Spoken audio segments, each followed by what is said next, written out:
friends, welcome back to my channel. On this channel you will get all the physics related topic of ISC, BSc and MSc, and in this video we are going to do an historic topic of Michelson-Morley experiment. Experiment की मतलब क्या होती है? हम जब किसी laboratory में experiment perform करते हैं तो सबसे पहले हमें एम पता होनी चाहिए.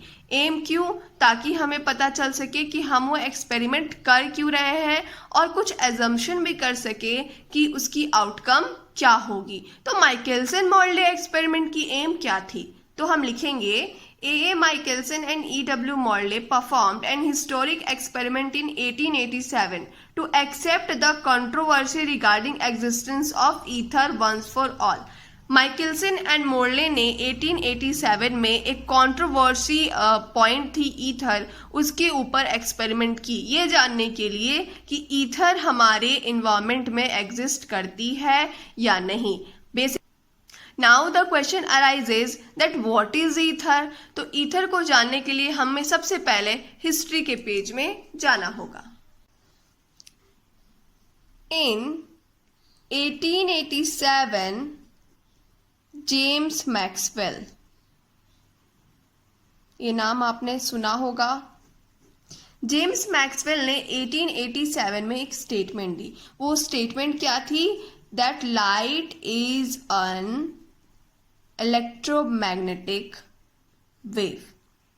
जेम्स मैक्सवेल ने 1887 में कहा कि लाइट क्या है? इलेक्ट्रोमैग्नेटिक वेव है. Means what? कि जो भी हमारी लाइट की वेव होती है वो electric field and magnetic field के परपेंडिकुलर प्रोपेगेट करती है.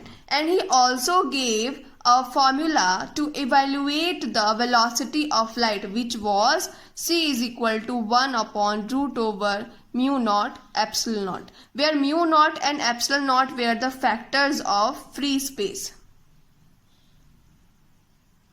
and its value were constant. So जब हमने इन दोनों की वैल्यूज को पुट किया तो हमें वैल्यू मिली 2.99 into 10 to the power 8 meter per second, जो कि इक्विवेलेंट थी 3 into 10 to the power 8 meter per second की. So this was the velocity of light in free space. Got it? जिसे हम आज भी टिल डेट न्यूमेरिकल्स को सॉल्व करने के लिए यूज करते हैं. So this was what? Velocity of light in free space.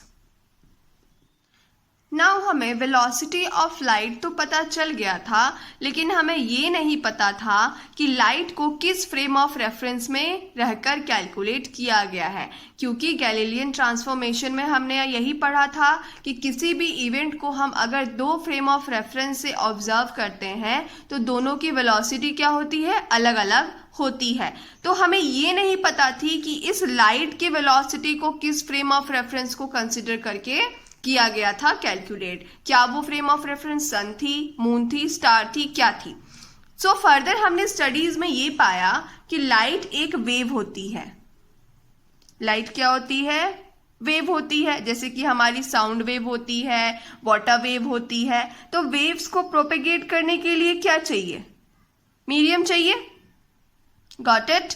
Light अगर एक वेव है तो उसे प्रोपेगेट करने के लिए चाहिए होगी मीडियम. लेकिन हमने यहाँ पे क्या कैलकुलेट किया है? Velocity of light in free space. Free space की मतलब क्या होती है? No medium. Is it possible? Is it possible? अगर लाइट वेव एक वेव है तो उसे तो मीडियम में प्रोपेगेट करना चाहिए, लेकिन यहाँ पे तो हमने फ्री स्पेस में कैलकुलेट किया है. तो this was the very controversial point at that time. So scientist ने ये एज्यूम किया कि हो सकता है कि फ्री स्पेस में किसी पर्टिकुलर पॉइंट पे कोई मीडियम प्रेजेंट है, और वो मीडियम थी ईथर. सो अब ईथर की एग्जिस्टेंस को प्रूव कैसे किया जाए, ये क्वेश्चन अराइज हुआ. तो अगर मान लीजिए कि ये फ्री स्पेस थी, तो फ्री स्पेस में क्या होती है? Velocity of light 3 into 10 to the power 8 meter per second. Got it? और ये ईथर है. हमें एक चीज तो बहुत अच्छे से पता है कि लाइट जब एक मीडियम से दूसरे मीडियम में जाती है तो क्या होता है, वेलोसिटी चेंज हो जाती है। तो अगर मान लीजिए कि ये ईथर नाम की कोई मीडियम प्रेजेंट है फ्री स्पेस में, तो लाइट जाएगी इसके अंदर, तो इसका वेलोसिटी क्या होना चाहिए, ये वैल्यू क्या होना चाहिए, चेंज होना चाहिए। तो अगर एक्सपेरिमेंट के दौरान हमें ये प्रूव हो गया कि फ्री स्पेस से इसमें जाने में वेलोसिटी का वेरिएंस हुआ है, सिंपली व्हाट कि वेलोसिटी का वेरिएंस हुआ है, अगर वेलोसिटी का वेरिएंस होगा इट मींस ईथर प्रेजेंट है, और अगर वेलोसिटी में वेरिएंस नहीं होगा तो हम ये समझेंगे कि ईथर नाम की कोई भी मीडियम हमारे फ्री स्पेस में प्रेजेंट नहीं है। सो ईथर की एग्जिस्टेंस का पता लगाने के लिए माइकलसन एंड मॉर्ले ने एक्सपेरिमेंट किया, और इस एक्सपेरिमेंट में जो apparatus यूज हुआ था दैट वाज इंटरफेरोमीटर। इंटरफेरोमीटर जो apparatus थी ये माइकलसन ने ही बनाई थी करीब इस एक्सपेरिमेंट से 8-9 साल पहले। सो फर्दर हम लिखेंगे the apparatus used by Michelson and Morley is known as interferometer, and they tried to analyze the variation of velocity of light measured with respect to earth moving through ether. Means what?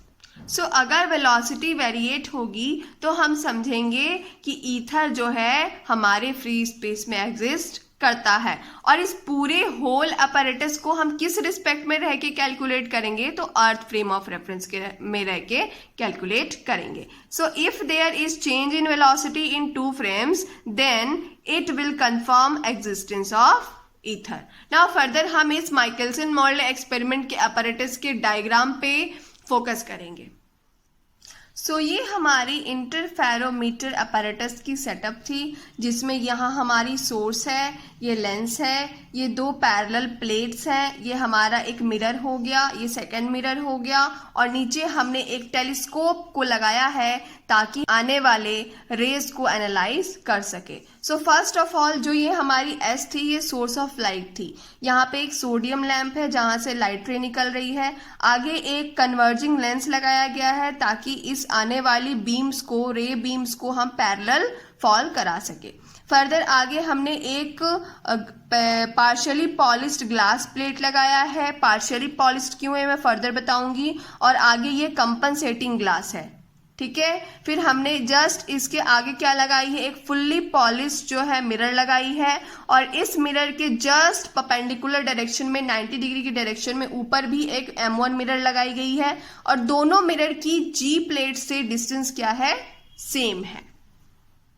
Here S equal to monochromatic source of light, L क्या है, converging lens, T is what, telescope, G partially polished plane glass inclined at 45 degree. ये partially polished क्यों है, देखिए अगर ये partially polished होगी तो आने वाली रेस का कुछ पार्ट क्या होगा, रिफ्रैक्ट हो जाएगा इस ग्लास से, और कुछ रेस की पार्ट जो है रिफ्लेक्ट हो जाएगी 90 डिग्री पे, इसलिए इसे पार्शियली पॉलिश्ड रखा गया है।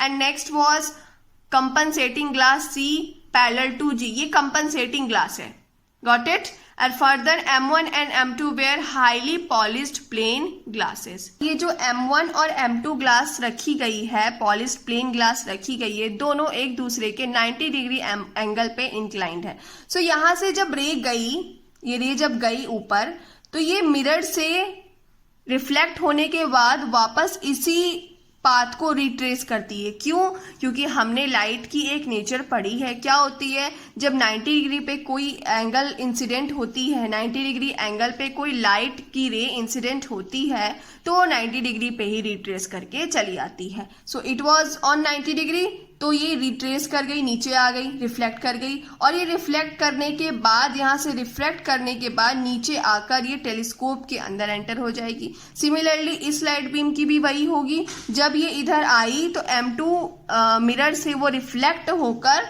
यहाँ से फिर नीचे टेलीस्कोप में एंटर हो जाती है। दोनों light beams, light beam 2 and light beam 1 जो थी, एट द सेम टाइम इस टेलीस्कोप में एंटर होती है। इट इज नॉट नेसेसरी ना कि दोनों जो लाइट बीम्स आ रही है सेम टाइम पे सेम पाथ को फॉलो करे। सो इसे इंश्योर करने के लिए ही हमने यहाँ पे कंपनसेटिंग ग्लास लगाया है। इस कंपनसेटिंग ग्लास की फंक्शन क्या है? ये कंपनसेटिंग ग्लास इन दोनों रेस को एट द सेम टाइम इस पाथ को रिट्रेस करवाती है। Got it? अब हमें लाइट की एक और नेचर पता है, वो क्या होती है?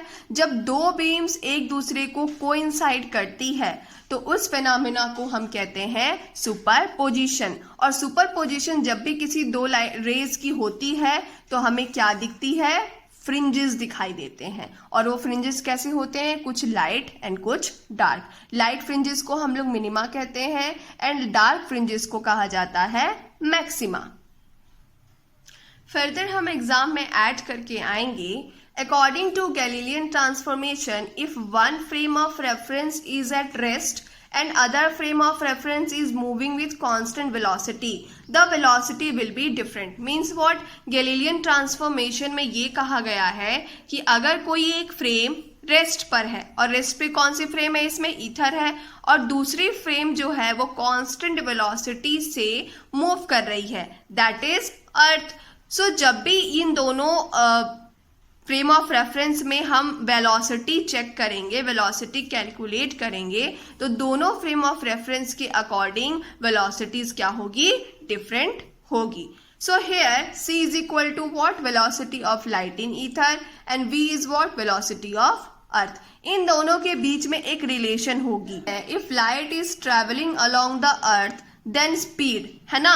यहाँ पे हम फिगर में देखते हैं, चलिए आइए, ये देखिए, ये जब बीम जा रही थी तो इसकी वेलोसिटी कितनी थी? c थी, और हमारी अर्थ इस टाइम पे मूव कर रही थी कितनी वेलोसिटी से?